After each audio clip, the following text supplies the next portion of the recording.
Welcome everybody to today's GS seminar. Today we are delighted to have Professor Arik Shah from Queen's Mary University of London, and he's going to talk about very interesting topic, this bulk boundary correspondence for ADS CFT and some mathematical rigorous result. So because we're late, so without any further delay, Professor Shah, please take over. Okay.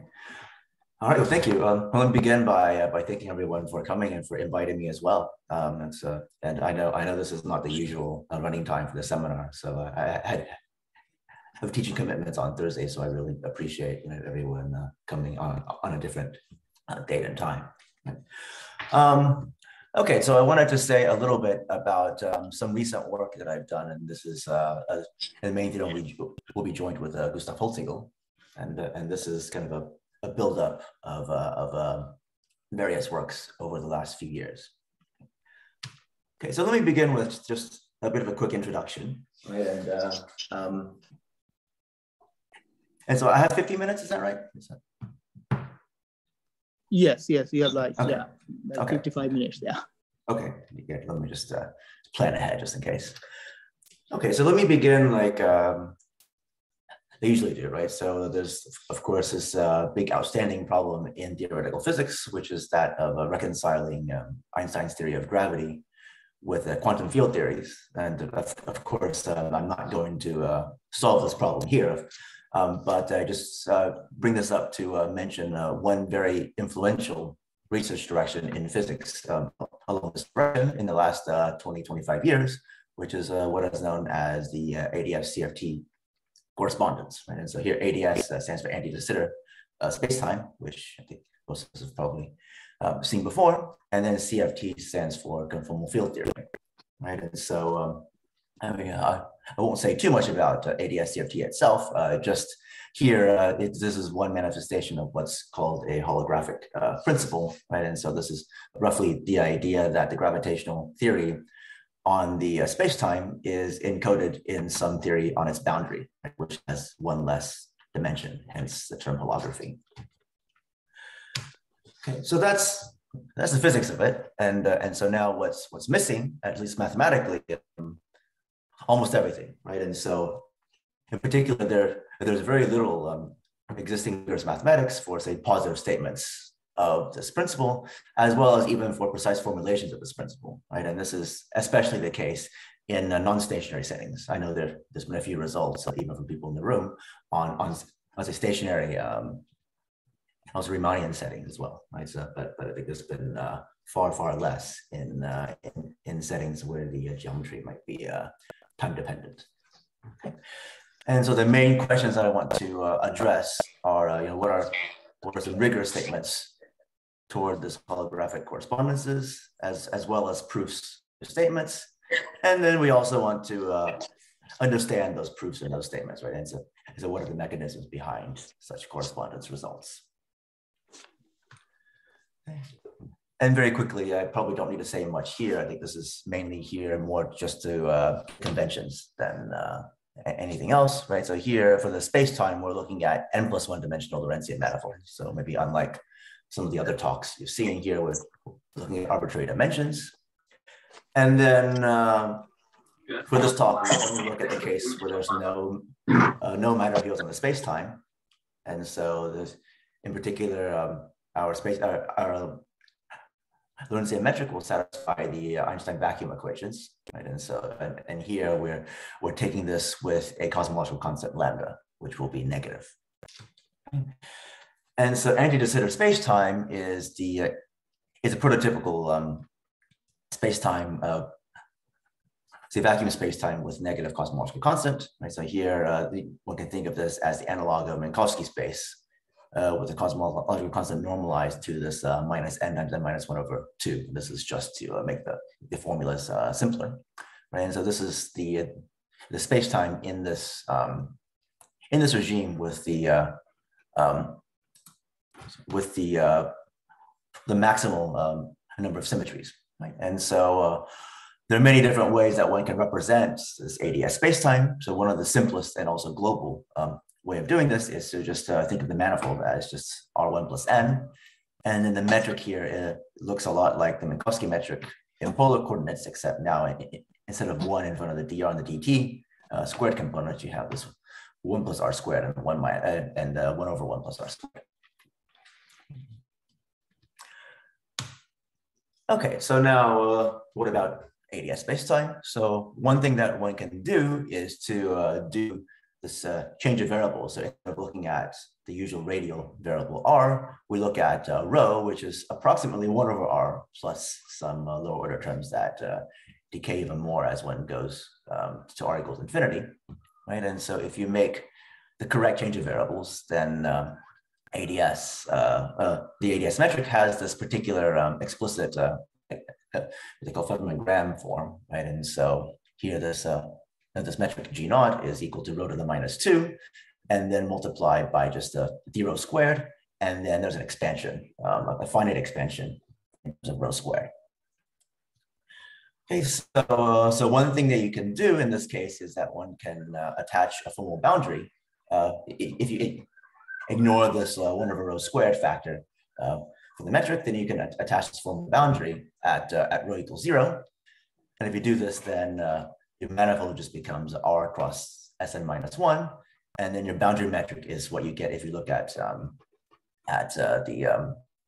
the non-rho components of the ADS metric. In the case rho equals 0, so all the positive power of rho terms go away, and you just get minus dt squared plus this gamma circle, which is here is just a round metric on the unit sphere, right? And so this is what one often refers to as the conformal boundary of ADS spacetime. And then, roughly speaking, what I'll refer to as asymptotically ADS will be spacetimes that have a similar conformal boundary, so a similar structure as this. And I'll be in more detail about that over the next several slides.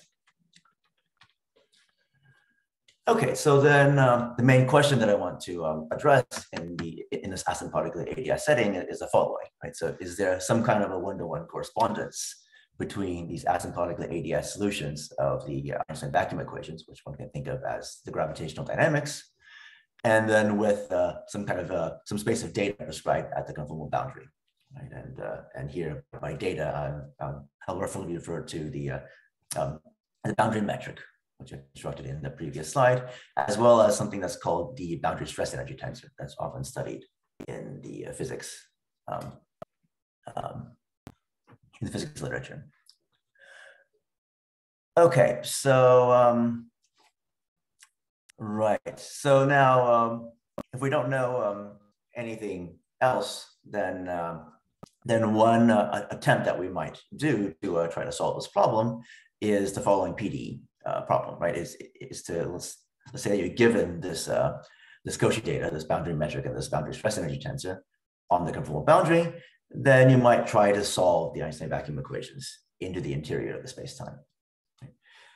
But now, if you're familiar with PDEs and hyperbolic equations, then because this conformal boundary is time-like, then we know that the problem should be ill-posed in general, right? And so solving the Einstein vacuum equations is in general too much to ask for. And so because of this, we want to so we have to formulate our problem a bit differently. And so here the idea is to formulate this as a unique continuation type problem. And so this is the very classical problem in PDEs that's been studied for almost a century now, right? And so this asks, well, if a solution exists, so we're not solving anything, we're just supposing that we have a solution, right? And then must the solution that exists be the only one, right? So is your solution uniquely determined by the boundary data, say, if it exists.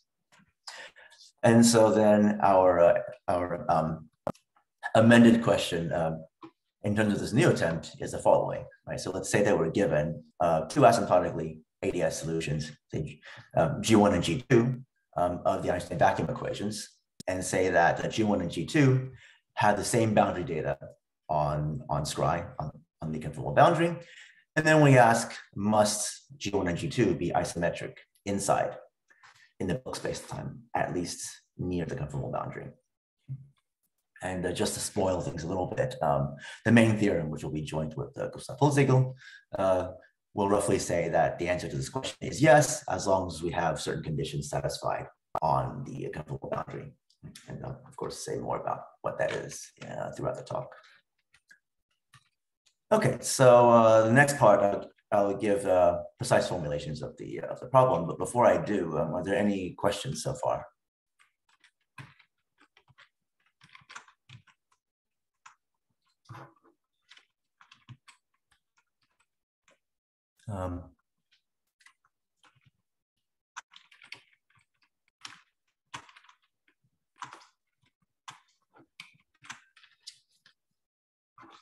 Okay, I'm just so I know, because I had trouble earlier. Can people hear me? Or... Yes. Okay, good. Okay, just making sure I'm still connected. Okay, yeah, great, thanks. Okay, let me go on then. So precise formulations, right? So the first thing that I should do is to give a more precise description of what I mean by asymptotically ADS. And so there's a bit of a multi-step process here where we construct all of our objects, right? So here the first step is to construct the manifold that we'll take to as a background of our space-time. And so here there's nothing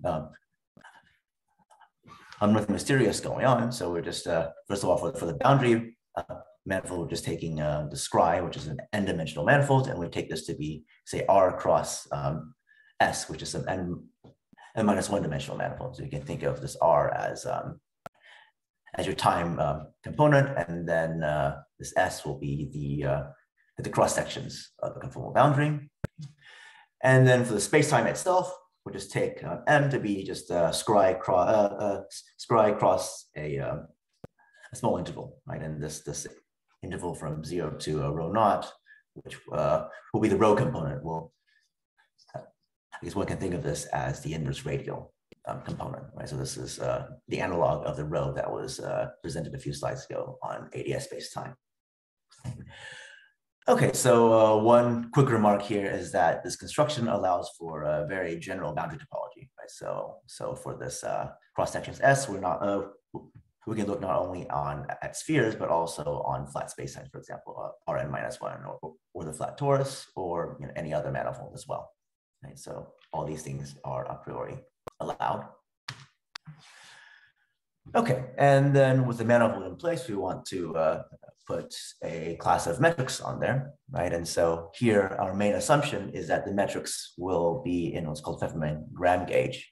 And so here, our space-time metric will be just rho to the -2 times what's inside the parentheses here, right? So the main kind of features here is that the rho component is completely decoupled from the remaining components, and it's also trivial, right? So you just have a 1 times 0 squared, and then everything else is only components in the scry directions, basically. Okay. And okay, so then this G on the inside here, the serif G, right? So this is what I'll sometimes refer to as the vertical metric. And so one can think of this as a family of Lorentzian metrics on scry, or you can think of this as a family of metrics on the level sets of rho. And it's useful to kind of have these vertical quantities to work with, because they have a very natural notion of a boundary limit, right? Because these are families of tensor fields on scry that's parameterized by rho, then one can immediately make sense of limits of these quantities as rho goes to 0. Right, and so here we assume that this vertical metric has this Lorentzian boundary limit at rho equals 0, and so then scry and then this boundary limit, this frac G here, is what we'll think of as a conformal boundary of our asymptotically ADS spacetime. And so then one more remark here is that even though we took this Pfefferman gram gauge, or this metric, in this in this very specific form, right, there's actually no loss of generality. And so for metrics in a more general form, one can apply a change of variables and then put this in this Pfefferman-Graham gauge. Okay, so that's the manifold and the metric, right? And so now we want to impose the Einstein vacuum spacetimes on our setting as well, right? And so then the main question we want to ask is what kind of structure does this impose on our metric, at least at Scri, right? And so the answer to this question goes back to the works of Pfefferman-Graham, right, on the ambient metric construction. And so this is in their original work, they looked at the Einstein vacuum equations with conformal boundary data on a null cone, and then they wanted to solve for the spacetime as some type of a series expansion from this conformal data, right? And then it was also shown more recently that the series indeed converges if you give analytic data. So then you have an honest solution of the Einstein vacuum equations in this case. Right, and so now these works have been adapted by the physics community to these asymptotically ADS settings.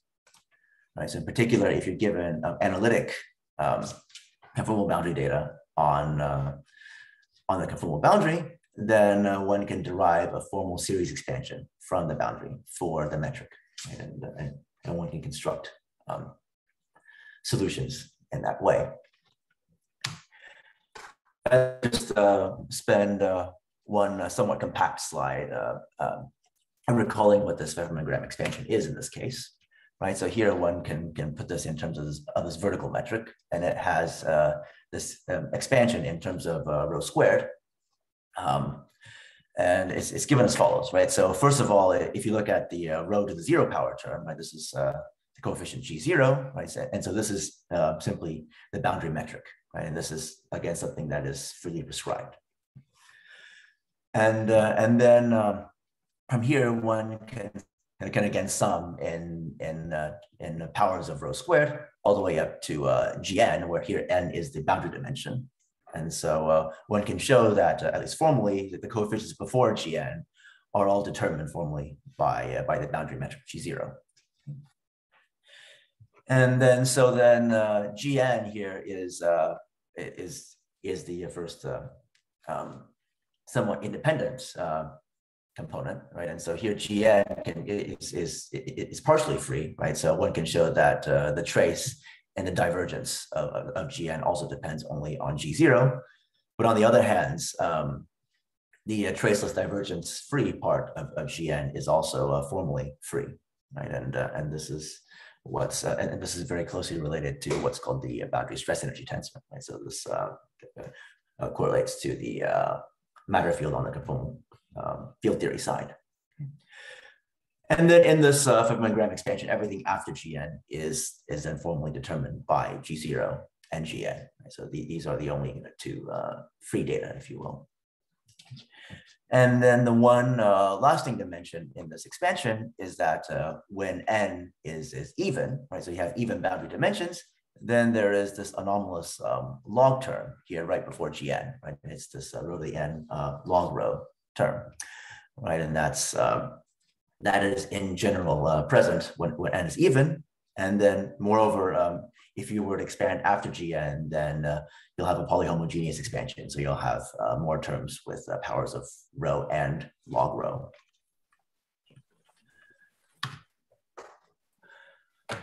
Okay, so all right, so that's the case for analytic type data, right? And so now what about non-analytic spacetimes, right? So these are, of course, of interest because these are what you expect to be generic, right? The analytic spacetimes are far too restrictive of a class, right? And so what we expect in this case will be a partial Pfefferman-Graham expansion, right? So this is just the analog of, say, taking Taylor's theorem instead of Taylor's series. And so, so for this, I have a short result from about 1.5 years ago. So there's nothing kind of glorious going on here. This is just a rigorous accounting of the various things that people have done on the physics side. Yes. I have a question. Sorry, it took me a while to get up my microphone. On the previous slide, Sure. So when you say Gn is partially free and it's related to the boundary stress energy tensor, so so you're putting some matter fields presumably on the boundary, and that would change that would change G0 itself, right? So I mean, so I think the matter field here is something that's on the conformal field theory side, right? So that's kind of something separate from this. So these are not like bulk fields put on the boundary. This is the boundary CFD.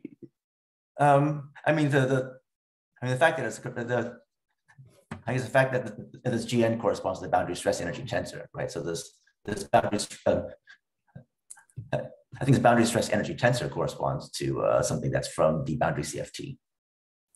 I think Gn and G0 are just boundary limits of things from the bulk, right? But I think that this statement that this Gn is closely related to the boundary stress energy tensor is kind of the connection between these two theories.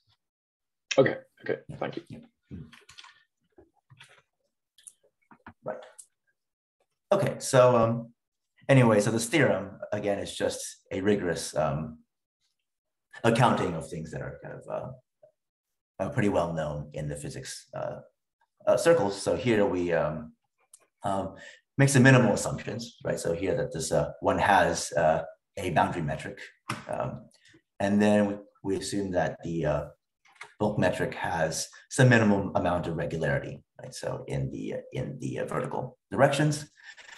And then the conclusion here is that one still has a partial Pfefferman-Graham expansion. And here I give this all the way up to the Gn. So we have to recover both branches of free boundary data, right? And so I guess one technical thing here is that this theorem actually derives the existence of this free Gn term, right? So that's something that's not assumed. That's something that one can derive from these minimal regularity assumptions. So that's one thing to mention there. And so the upshot of this theorem is that here we can now view this G0 and Gn as boundary data for the Einstein vacuum equations on Scry, right? And a couple of remarks on this. So one thing that's quite well known is that if you look at minus G2, then this, at least when the boundary dimension is bigger than 2, then this corresponds to the Schaujin tensor for the boundary metric.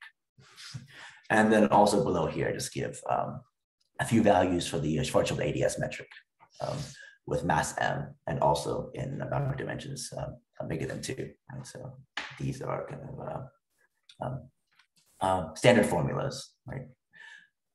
Just put them here for completeness. Okay. And so I know this is a bit of a long intro, but there's one more thing that I have to say about the setup, and that's this idea of gauge freedom, right? And so in particular, what one can do in the bulk spacetime is that one can apply various coordinate transformations, say from the rho and the xa that we had before, into some other coordinate sigma and ya that also preserve the form of the Pfefferman-Graham gauge. Right, and so of course this coordinate transformation doesn't change your space-time at all, and so this is the same physical object, right? But on the other hand, if you make this this coordinate change, then this does transform these boundary coefficients, these GKs that we computed earlier, right? And so in particular, if you look at G0, then this is transformed via a conformal transformation, right? And hence it's conformal boundary. And then one can go higher down the lines at G2, G4, and so on, and one can find more complicated formulas for how these transform, right? And so the main point here is that these gauge equivalents values of the G0 and Gn, of course, we have to think of these as corresponding to the same physical setting. And so there is this gauge freedom or gauge invariance that we have to be aware of when we formulate our problems. Okay, so with all these things in mind, let's now go back to our main question. And so we can now kind of formulate this much more precisely as follows, right? So now let's suppose for again, given two asymptotically ADS solutions, say G1 and G2 as the metrics of the Einstein vacuum equations. And so then what we want to do is we want to assume that that the boundary data corresponding to G1 and G2, so here's G10, G1n, and then same for G2, that they're gauge equivalent in the sense of the previous slide. And then we want to ask whether G1 and G2 are again isometric in the bulk space-time, at least near the conformal boundary. Okay, and so so this in general is still an open question, right? But it has been answered positively in some special cases, right? So first of all, B. Coward and then Anderson and Herzlich, they answered the same question in the Riemannian analog, right? So they're looking at asymptotically hyperbolic metrics, and then they're Einstein metrics as well, right? And they're able to show this this Riemannian analog of the statement. And then Crucial and delay, and soon after they use the same techniques, and they showed the same result for stationary Lorentzian spacetimes, again using elliptic type techniques. And then something else to mention is something that my PhD student Alex McGill did last year. So he did basically this correspondence problem in the particular case of locally ADS spacetimes, right? And so if you have that G0 is conformally flat, and then Gn is 0, and then plus some other geometric conditions that I'll mention later in this talk, then one can conclude that your spacetime has to be locally ADS, at least near the boundary. Okay, and then finally, why are the non-stationary settings much harder, right? So a one sentence answer to this question is that in the stationary case, all the PDEs that you're playing with are elliptic in nature, whereas in the non-stationary settings, these PDEs become hyperbolic, right? And that causes a number of issues, right? So the first issue is that one controls less derivatives, right? So boxer phi, of course, controls one less derivative than the Laplacian phi, right? And as a consequence of this, we have to dig much deeper into the Einstein equations to dig out what we want. And then the second reason goes back to some PDE theory, which is that if you look at the unique continuation theory for hyperbolic PDEs, then this is far more complicated than it is for elliptic PDEs, right? And very quickly, right? So this unique continuation theory depends on this property known as pseudoconvexity, right? And so for those of you that are familiar with this, then you'll know that the pseudoconvexity property is always trivially satisfied for elliptic equations, but not so much for hyperbolic equations. Right? There's something that one has to determine there. Okay, so that's it for the precise lead up to the main question. And so next I want to get into the main results, but again, let me stop and see if there are any questions before I go on.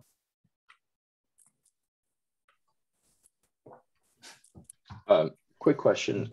So you did say that this was continued to the boundary of, like this is only true near the boundaries of ADS.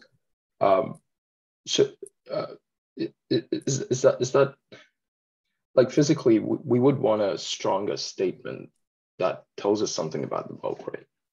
Sure.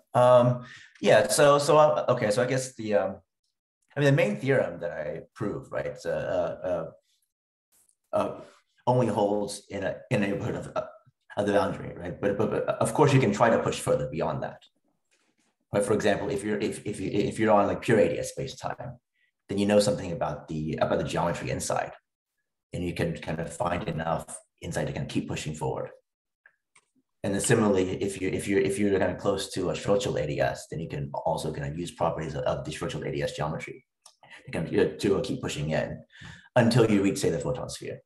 Okay. I think that might be, yeah. So, but I only mentioned in general near the boundary because we're dealing with very general space-time and we don't kind of know a priori what's going on inside. I see. Okay, thank you. Any other questions?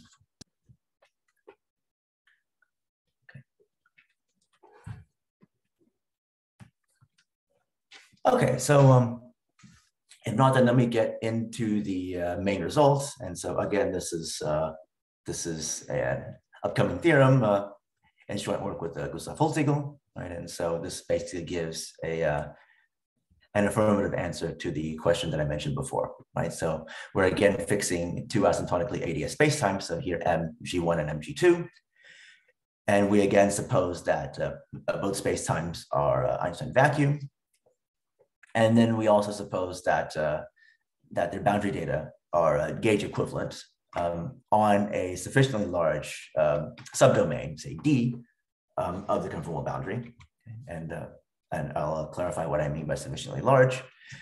And then we also require that G1, the boundary metrics, both G10 and G20, because they're gauge equivalent, right? They satisfy well called the generalized null convexity criterion on this subdomain D. Okay.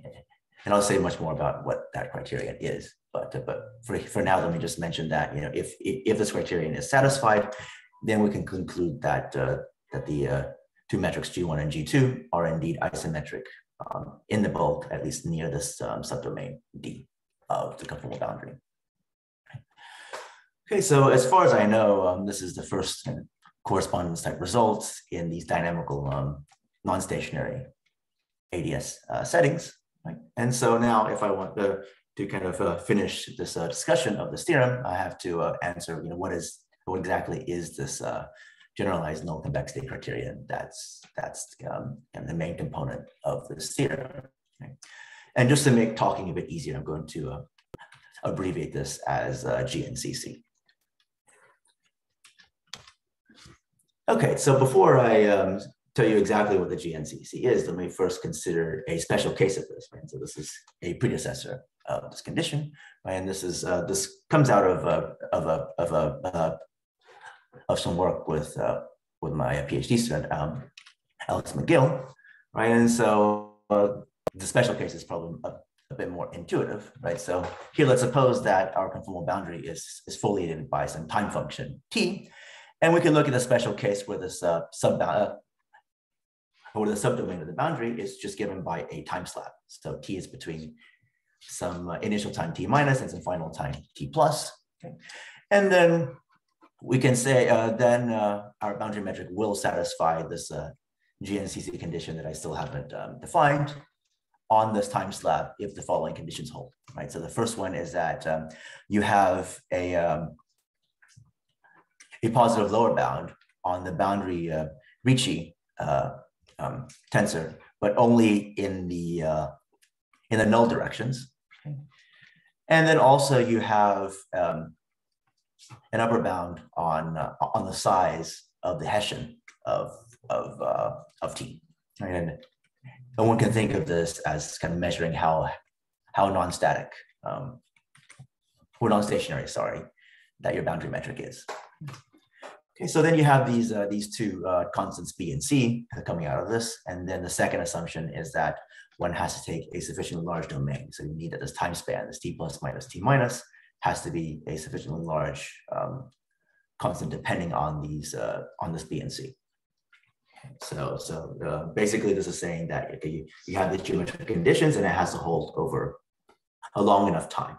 Okay, and then under these assumptions, we have this result holding, on again this near this time slab in the bulk. Okay, so that's the more intuitive statement of this criterion, right? But now, one criticism of those two conditions that I stated here is that these conditions are not gauge invariant. In particular, if we and have one gauge where this null convexity criterion, these two conditions for the Ricci curvature and for the Hessian of T hold, right? Then one could switch to some other gauge where these conditions no longer hold, right? And that's something a bit unpleasant, and so we want to find and then formulate some condition where it doesn't depend on which gauge that you're working with. And so then this is kind of how we got to the GNCC, which is more recent work with Sakis in the past year, right? And so then the statement is as follows. It's a little bit technical here as stated, but basically boundary metric G satisfies this GNCC on this domain D if and only if one can find a smooth function that's on D and in its boundary, right, such that this eta is positive in the interior of this domain D, and it vanishes on the boundary, and then it satisfies this this partial differential inequality in the null directions on the inside as well. And so the Hessian of eta is bigger than the Ricci curvature times eta. And so I guess there's a bit of an illustration on the right here, kind of giving one example of what this might look like. Right? And then this differential inequality is holding in this pink region. Right? And so one can think of this inequality as kind of as saying that this region has to be sufficiently large, if you will. Okay. So then the proposition is that that this condition here in this definition is in fact gauge invariant, right? So here G satisfies this GNCC if and only if something gauge equivalent, so a conformally transformed G also satisfies this condition. Okay, so once again, this condition as I listed it here is very technical seeming, right? And so you might ask me, is there any kind of a meaning to this condition? And for now, let me just state that this eta in this condition is very closely tied to the dynamics of space-time null geodesics near the conformal boundary, right? And so I'll say a little bit more about that near the end if I have a bit of time. Okay, but so there is intuitive meaning behind this particular condition, and it's again very much related to null geodesics. Okay, a couple of examples, right? So, for example, pure ADS as well as virtual ADS and pure ADS, which have the same conformal boundaries, right? They do satisfy this GNCC condition as long as you give yourself a long enough time span. I think it's pi. In this case, if you do the standard normalizations, right? It's just one ADS cycle. Now, on the other hand, if you look at, say, planar or toroidal ADS, where the boundary metric is flat, then one can show that this GNCC, in fact, fails to hold on any subdomain of the conformal boundary, right? So that fails to hold here. And in particular, our unique continuation theorems don't hold on planar or toroidal ADS, which is quite unfortunate. Okay, so before I kind of go into the proof of the main theorem, which I'm going to save for the last bit of this talk, let me just mention a couple of corollaries of this of the result, right? And so, kind of one result that follows immediately from this correspondence result is this extension of symmetries result. And so here, let me first state this in terms of discrete symmetries, right? So here, the statement is that let's say that we have an asymptotic to ADS spacetime that's vacuum. And then let's suppose that this G0 satisfies it satisfies this GNCC, again, on some subdomain D. And then we assume there is this diffeomorphism phi on D that's a symmetry of the conformal boundary in the sense that it preserves both the boundary metric G0 and the boundary stress energy tensor Gn, again, up to gauge. Right? And then as long as you have this, then we can conclude that this phi extends to an isometry of the bulk spacetime near the conformal boundary. Okay, so and actually I can very quickly give the proof of this statement over one slide. Right, and because it follows almost directly from the correspondence theorem, right? And so here, let me just give that. Okay, so well, the first thing that we do if you want to prove this result is to apply a gauge change so that now this pullback of the boundary data through this diffeomorphism phi is now equal to what you started with, right? So it's an actual symmetry. And then kind of once we've aligned the gauges, then what we do is we want to guess what the isometry in the inside is, right? And here we use the fact that we're already in this very nice Pfefferman-Graham gauge, and so we can reasonably guess this isometry via just this row transport, right? And so we basically guess the isometry by just leaving the row component the same and then applying the boundary diffeomorphism to the remaining vertical components. Okay, and so then we just have to apply a few kind of key observations, which is that you can also see that if you pull back the space-time metric through our guess for the isometry, then this is still in Pfefferman-Graham gauge. Okay, and then this pullback metric will have boundary data, just the pullback of the boundary data that we started with. Okay. And then from step 0, we said that that our original boundary data and the pullback boundary data are the same, right? And so so now we have both G itself and this pullback of capital Phi of G having the same boundary data. And so then we just have to apply our main theorem, and this gives us that these two quantities are in fact the same in the boundary. So it's almost an immediate corollary of the main theorem. And so there are a couple of special cases that are of interest here. And the first special case is when we have continuous symmetries, right? So one can also, in this case, formulate this as extension of the Killing fields from the boundary, right? So again, you have this vacuum spacetime, and it satisfies the GNCC on the boundary. And then suppose that you have a vector field K on the boundary such that it's a Killing vector field of the conformal boundary. And then it also annihilates the GN as well, the boundary stress energy tensor. And again, this only has to hold up to gauge. Okay. And then the conclusion is that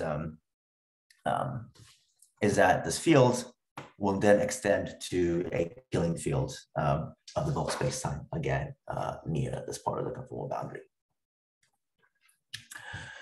Okay, and then one can now apply these symmetry extension results in some special cases, right? For example, if G0 and Gn are spherically symmetric on the conformal boundary, then the spherical symmetry extends into the interior. And so then by the Birkhoff theorem, you know that you have to be Schwarzschild ADS.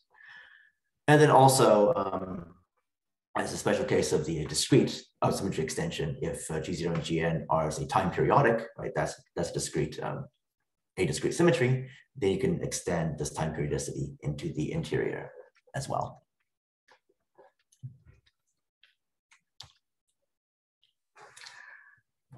Okay, so I have about, I think, 10, 12 minutes, I think. Is that correct? Yes. Okay, yes. Okay. So, so I'll spend kind of what time I have discussing the proof of the main theorem. But again, before I do, are there any questions so far?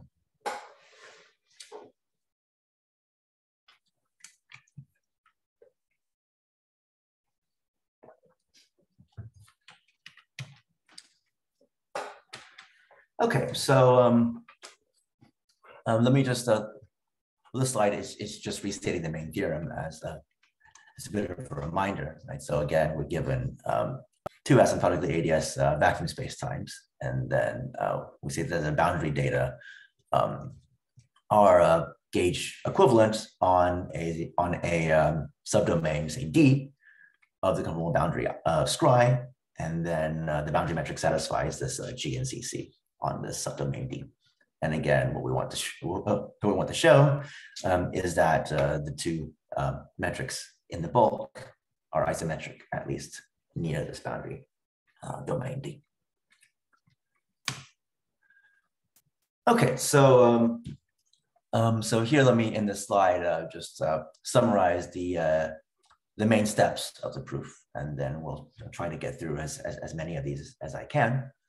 right? So here, step 0 is like in the proof of the symmetry extension, right? So we want to do a preliminary gauge transformation so that we align both gauges for G1 and G2. And so we can, after applying the transformation, we can assume that these two metrics have equal boundary data on D. Okay, so then from there, the first kind of crucial ingredient is a unique continuation result for a wave or Klein-Gordon equations on fixed asymptotically ADS spacetimes. And so this is something that I've kind of spoken about several times over the last few years. So I won't say too much here, but it's worth mentioning that this is the main technical ingredient in the proof. We'll also make use of a unique continuation result for transport equations from the same domain in the rho direction. And so this is something that's much easier to prove than the unique continuation result for waves. So I really won't say anything about that here. Okay. And then kind of with these, and so once we have these unique continuation results, then the last key step is to find equations to apply these to, right? And so what we want to do is we want to consider as our unknowns, say here this, we have this difference of the two metrics, so G2 minus G1. And then we also look at the difference of the corresponding vital temperatures, W2 minus W1, right? And then the idea is we want to derive a closed wave transport system for these two difference quantities formulated in an appropriate way. Right? And so then once you have kind of the system, then you can apply the unique continuation result of the system, since both these will have zero boundary data on Scry. And so then by this unique continuation results, we see that these differences must be also zero in the interior as well, right? And so very roughly speaking, that's how the proof proceeds. So let me say a little bit about the unique continuation result for wave equations. So here, let me just state it here. Right, so here we're now looking at a fixed asymptotically ADS spacetime, say mg, that well, here satisfies the Einstein vacuum equations. Right, and so again, we suppose that this that our boundary metric satisfies this GNCC, and this is and this result is in fact where the GNCC comes from. Right, we need this to for our base. Our basic unique continuation result for wave equations. Okay, and so here we let phi be a C2 solution of this wave inequality, right? And so one can think of this again as a wave equation with, say, some lower order terms that, or some nonlinear terms. And then we assume that phi satisfies a vanishing condition as rho goes to zero. So phi in its first derivative vanishes to some sufficiently high power of rho, depending on our scalar mass sigma and on some properties of the metric, right? And so this is in particular, a large enough power of rho to kind of kill both the Dirichlet and the Neumann branches of phi. And then the conclusion then is that phi has to vanish in the interior near this D. Okay. And just one quick remark here is that this theorem, we don't have to assume vacuum for this to hold, right? So if this is a non-vacuum spacetime, then this condition on the Ricci curvature and the GNCC can be replaced by just G2, minus G2, since they're the same in the vacuum setting. Okay, so once again, I've said plenty about this unique continuation result for waves in the past, and I don't have much time now. So let me just kind of not say too much more about this, but let me just mention here, perhaps, when this unique continuation result could not hold, right? And so the key obstruction to unique continuation for waves, right? And here I've kind of illustrated this in this drawing on the right, right? And so as a main obstruction are these null geodesics in the space-time that are near the boundary, right? So in particular, if you can find, say, these null geodesics that start from the boundary outside this region D, and then they fly over the region D and they remain arbitrarily close to D, and then they eventually kind of reach the boundary again, but once again outside of this region D. Okay, and so it's the existence of these kinds of null geodesics that are arbitrarily close to the boundary that that give the obstructions to unique continuation, right? And so, in particular, kind of given these kinds of geodesics, one can one can kind of make these geometric optics constructions to construct counterexamples to unique continuations to, say, linear wave equations. Right? And so this is this very well-known work of Alimak and Bawendi in the early 90s. Right? And then my PhD student,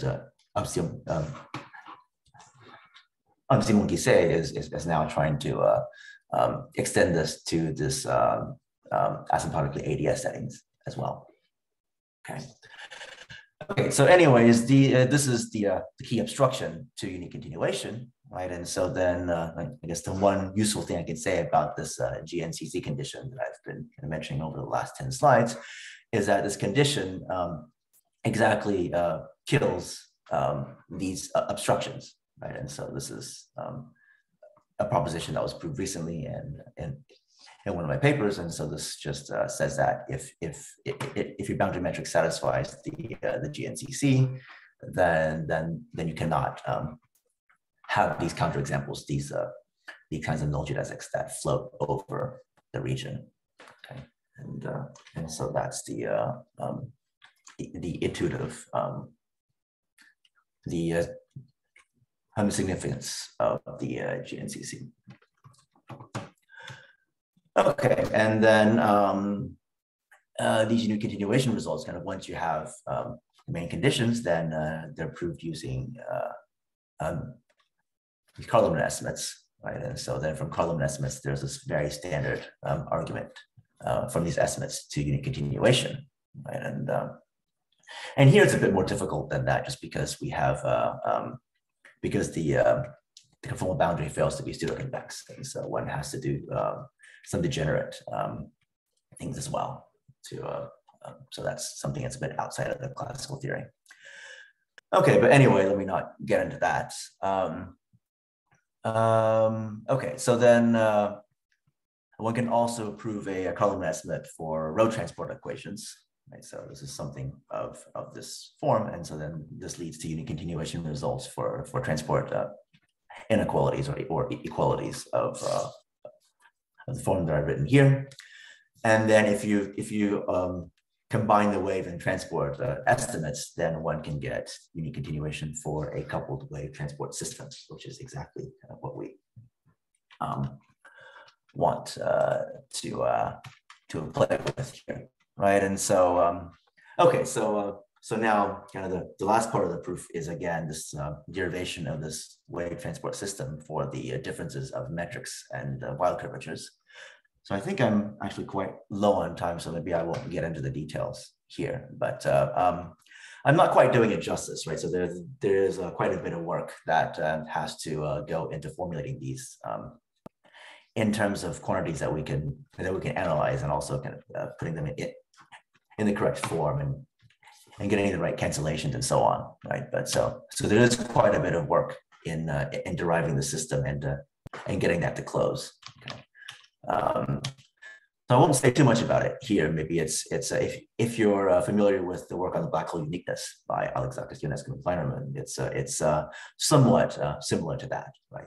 So there's quite a bit of non-trivial things that one has to do to get the full system. On top of the various issues you see in asymptotically ADS spacetimes. Okay. But then once you get the system, and then you can apply the unique continuation theorem, and you can get the results that you want. Okay, so I think I have like maybe 1 minute left. So let me just finish with some open questions that I would like to get to after this theorem, right? And so one question deals with counterexamples to unique continuation, right? And so the counterexamples that I mentioned about 2 minutes ago, these only apply for linear waves. And then moreover, the statement for these counterexamples is that there exists some potential and some such that, you know, box plus this potential has this counterexample, right? And so one kind of really annoying open question in unique continuation is that, you know, we can't kind of choose which potentials, right? So if I were to fix some potential V, then you know, you in general would not know whether box plus V has counterexamples to unique continuation, right? And so there's kind of this big gap coming from this long-standing open problem to a unique continuation, right? So that's something that we'd of course like to understand better in the asymptotically ADS setting. Also, this is something that was asked about earlier, right? So of course, everything that we mentioned here is holds, you know, locally near the conformal boundary, right? And so we want to look at more global results that go, you know, all the way into the bulk space-time, right? And so in particular, I'd like to look at say perturbations of say Kerr ADS or just Kerr ADS itself, right? And you want to see, you know, can we get a unique continuation result, say all the way to the event horizon? Again, possibly kind of needing more assumptions to get through some obstructions on the inside. And then finally, I mentioned something a bit more vague, which is this idea of trying to reconstruct the bulk from the boundary data, right? And so this is the question of kind of which, first of all, which boundary data, say G0, Gn, give rise to asymptotically ADS solutions of the Einstein vacuum equation, right? So that's something that we don't know how to tackle. And then also, is there some kind of a numerical algorithm to, or some analytical algorithm even, right, to reconstruct the solution if it exists. Okay. Okay, so I think I'm definitely out of time now, so let me just stop now and thank you for your attention.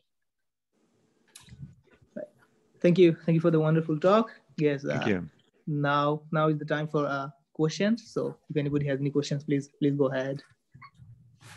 So I would have one. Okay. Can you go back to your last slide? Yeah, of course. So trying to construct spacetimes from these G0, Gn sounds like, I mean, you said this before, right? It's an ill-posed problem.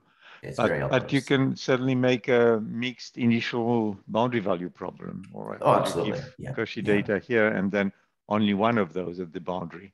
Yes. So I know that Helmut Friedrich has done this for when you prescribe G0 at the boundary in 3+1. Yeah. Has anyone done the, you'd think that you could actually, instead of prescribing G0, you could prescribe Gn rather than G0. Yeah, as far as I know, that's open. I don't think anyone's done that. And higher dimensions, have people tried to do this as well? I think, some other method? As far as G0 as initial data, as the boundary data, I think that was done by Enciso and Cameron a few years ago. By whom? Right, I think by Enciso and Cameron. Can you send me the reference? Yeah, sure, of course. That would be very nice. Yeah, email. Yeah. So thanks a lot. So I think they basically extended the results of Friedrich to arbitrary dimensions. I think if I recall correctly, right? But I think great. Yeah, I think putting Gn as a boundary data, I think that's actually quite open. It shouldn't. It should. Yeah. I mean, in 3+1, it should be the same spirit then. Sure. But I just think it hasn't. Yeah. I mean, I don't know that people anticipate some kind of super hard difficulty, right? It's just, it hasn't been done. Yeah. As far as I know. Okay, thanks. Mm-hmm.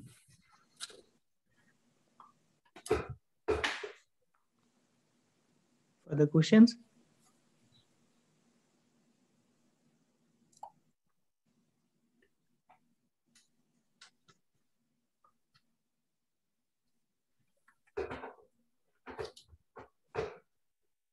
I would like to ask, a very naive question, like.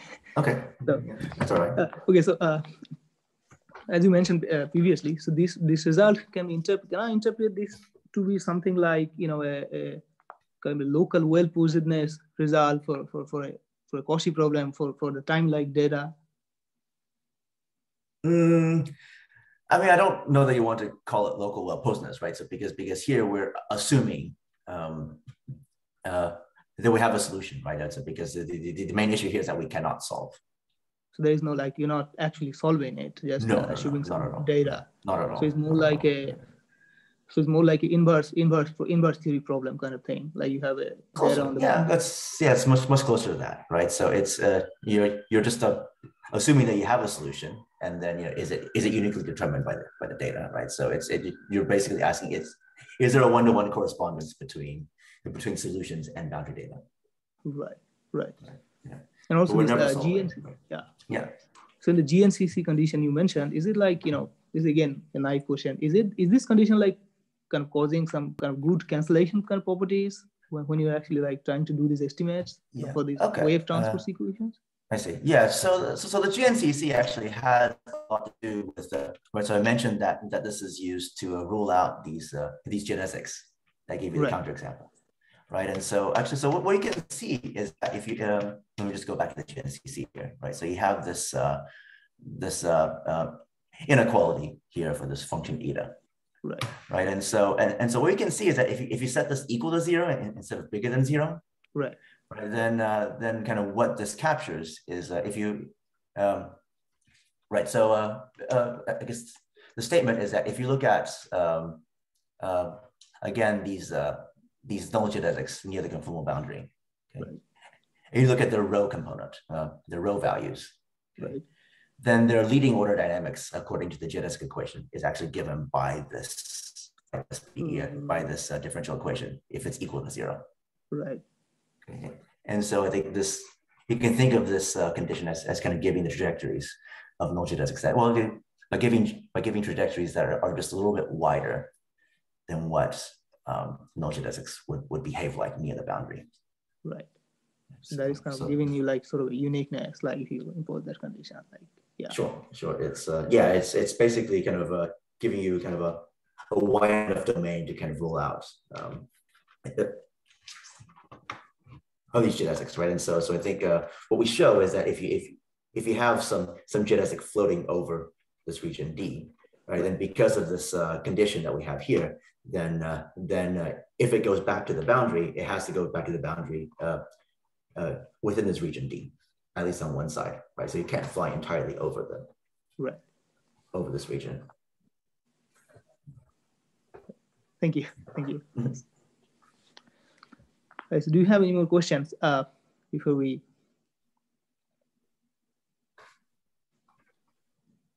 Okay, if not, then let's thank Professor Shah once more time. Once more for this wonderful talk. This was really good. And we'll see everyone this Thursday, I guess, because we have the seminar on Thursday. And we'll see everyone on Thursday. So, and thank Professor Shah for this wonderful talk. Great, thanks again.